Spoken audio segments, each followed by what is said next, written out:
Welcome, friends. Today we're going to talk about a case study on fish farming in Nigeria. In order to do this, we're going to consider a total of 14 topics from the introduction up to the feasibility studies on standard fish farming. Aquaculture is an industry that is currently attracting investors due to its lucrative nature, fertile land for fish, high demand for fish, and low supply in the country. However, to make a business out of fish farming, you have to have a proper knowledge on how to manage the entire process of fish farming.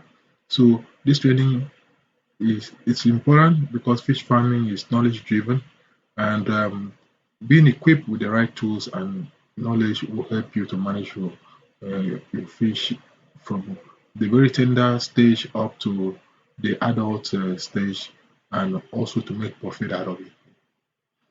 Now, there are some common fishes that we have in the country. We have the catfish, the tilapia, and the mackerel.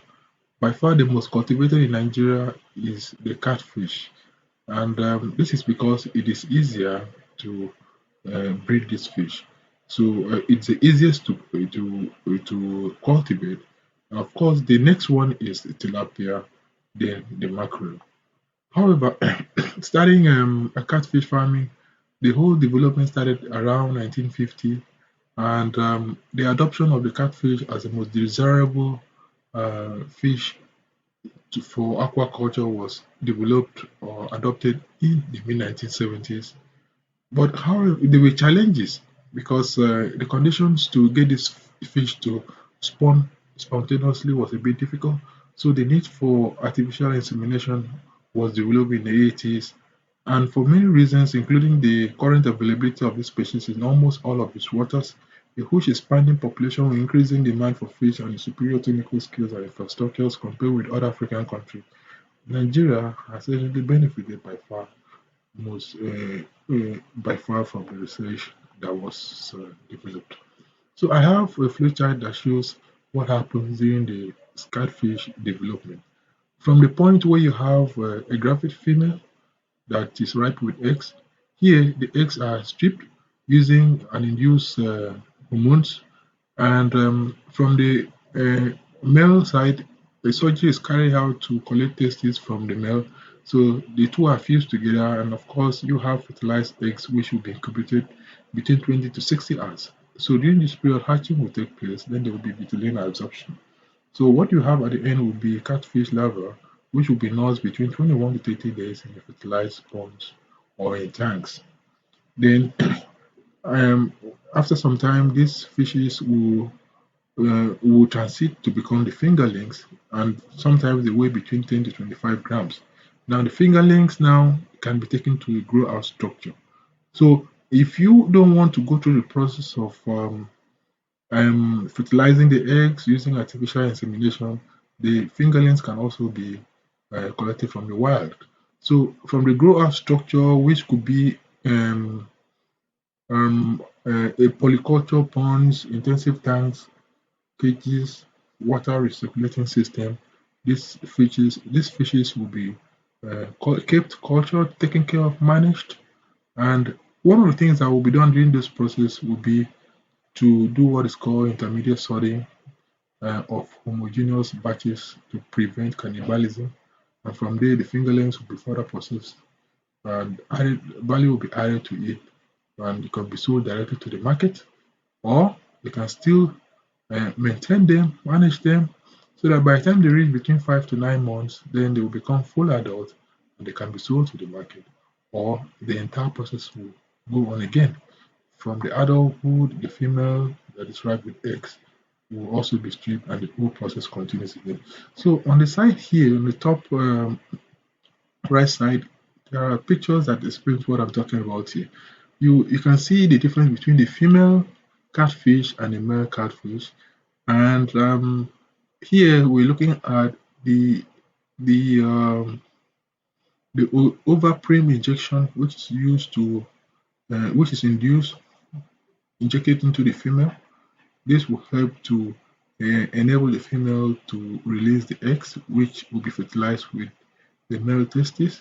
And once the eggs are fertilized, they will be incubated, and you have your fingerlings. And when they reach a certain stage between 21 to 30 days, they will be moved to a ground structure.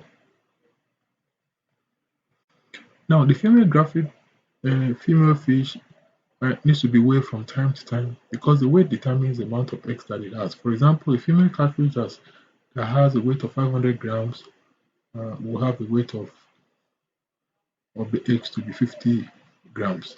A gram of eggs contains approximately 700 eggs. Thus, a graphic female African catfish that weighs 500 grams will boast of 50 times 70, which is 35,000 eggs. So, if you have, let's say, 10% of mortality rate, then of course you can be sure you will have a lot of harvest from the catfish farming. So, ability to take care of the fishes and to nurture them and to take care of them will enable them to grow into adulthood. So, what is the benefit of, or what are the benefits of fish farming? Fish is popular. You find in almost all our meals, and it's a great source of protein, and it can sell quickly. You have a lot of it, and you can always dispose of them. You take them to the market or look for vendors that can buy them, and of course, the fishes matures quickly. The fish also contains what is called omega 3, which is extremely good for the human heart. And fish farming is profitable, well managed. It has an environmental hazard. Then it's compatible with poultry farming. And now the modern method is to integrate fish farming with poultry. What that happens is that the droplets, if you have your fish farming, just imagine a case where you have your poultry farming directly on top of a fish pond. So the drop from the poultry farming will enrich the soil, and that will enable the plants to grow, and that's will be a great source of food for the fishes in your fish pond. So here we're going to talk about the feeding process in fish farming. You can do what is called broadcast feeding. You can also do spot feeding. Broadcast feeding is like spreading the feed all around. So in that way, you enable quite a lot of the juniper, the fingerlings to have access to the food. And this you can do until the fishes reaches a particular size and growth. Or you can do what is called spot feeding. Spot feeding is less time consuming. What it means is that you just stay at this particular point and drop the feed, and of course, the fishes will have access to it. So farmers should develop condition should condition the fishes to eat at in one spot once they are between 30 to 50 grams, or after 2 weeks of stocking them from the juvenile stage. Then what are the two types of fish feed? We have what is called the extruding feed, which is the floating type, and we also have the non-extruding type, which is the one that sinks. So when do you know which one to use? It depends on the size of fish and the weight. For example, for fingerlings that are between 3 to 4 grams, or even the post fingerlings that are 4 to 6 grams, or ginevol that are 6 to 10 grams, or post ginevol that are 10 grams. The weight of the fish will determine if what type of feeding structure that you really want to adopt. You can see here the extruding feed, which is also regarded as the floating feed. It's a type of feed that is used in the early stage of development, and it is best for fishes that are from 7 to 8 weeks old. And of course, the non-extruding type is for fishes that are above 8 weeks. And so that's what you really need to consider when you're trying to determine the type of feeding that you want. So what are the sizes? The size, of course, depends on the weight of the fish also.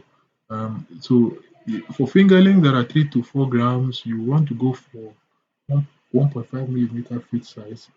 Post fingerlings 4 to 6 grams, 1.8 millimeter feed size. Then juvenile that are from 6 to 10 grams, 2 millimeters feed size. Then post juvenile 10 to 50 grams, 2 millimeters. So the size of the fish that you're looking at will now determine the type of size of feed that you adopt. So how often should you fish your fishes? Well, again, there are a lot of things that may determine how you want to handle this, but here's what I recommend. For fingerlings that are between 3 to 4 grams, you feed them twice in a day. Fingerlings that are 4 to 6 grams, once or twice daily. Then juveniles that are from 6 to 10 grams, once or twice daily. Post juveniles that are from 10 grams and above, once daily. Then anything above that should be once daily. Then buying catfish feed or making your own feed. If you make your own feed, you'll be able to save a lot of money. But if the fishes are really very small, they are very young, they're tender, I would recommend that you buy your feed from any of the authorized fish feeding outlets. And once they reach um, between 200 to 300 grams, then you can start using their formula, your local feed. Start developing a local feed for them.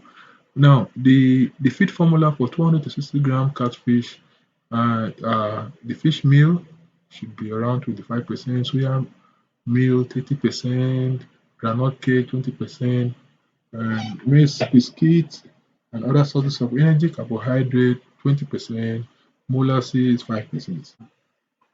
Building your fish pond for fish farming. Fish pond is referred to as artificial fish pond.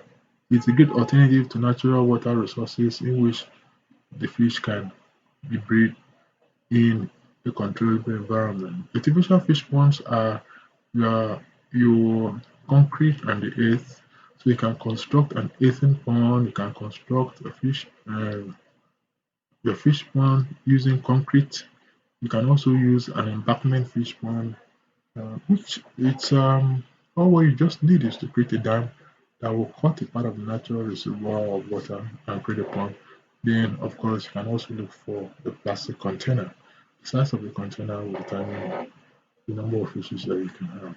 So, what is the risk of fish farming in Nigeria? It's sensitive, so you really need to be up to the tax to take care of your fishes. It's capital intensive, but we always recommend that people start small and keep building, learning from experience and building from it. Then it's high price.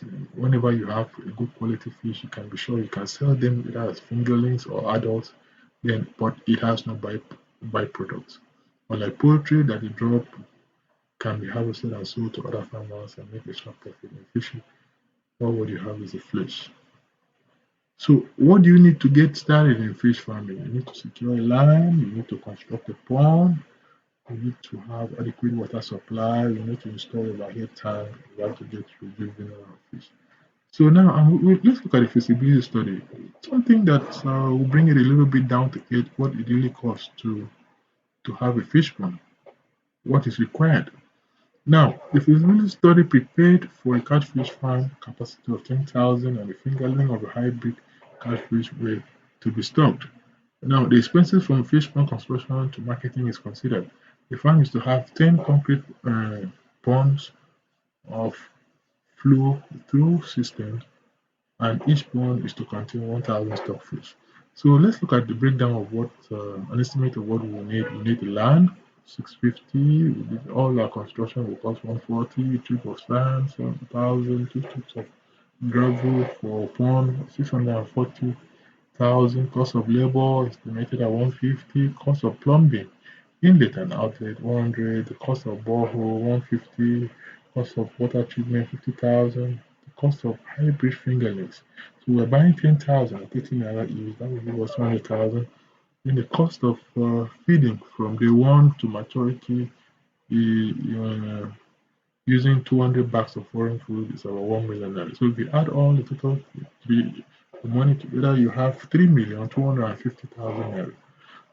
So now the when the average weight of the fish is 1.7 kilogram, it will be sold at 800 naira each. So if you multiply 800 times 9,600, now we're not multiplying with 10,000, we're multiplying with 9,800. Here we're allowing the possibility of 200 mortality rate. So that will give us 7,840,000 naira. So our initial input was 3.2 million. So if you subtract that, you have a profit of 4.59. So now Following this, you can see there's a lot of gain. In 6 months, you can have a turnover, you can harvest your fishes, and you can make some gain.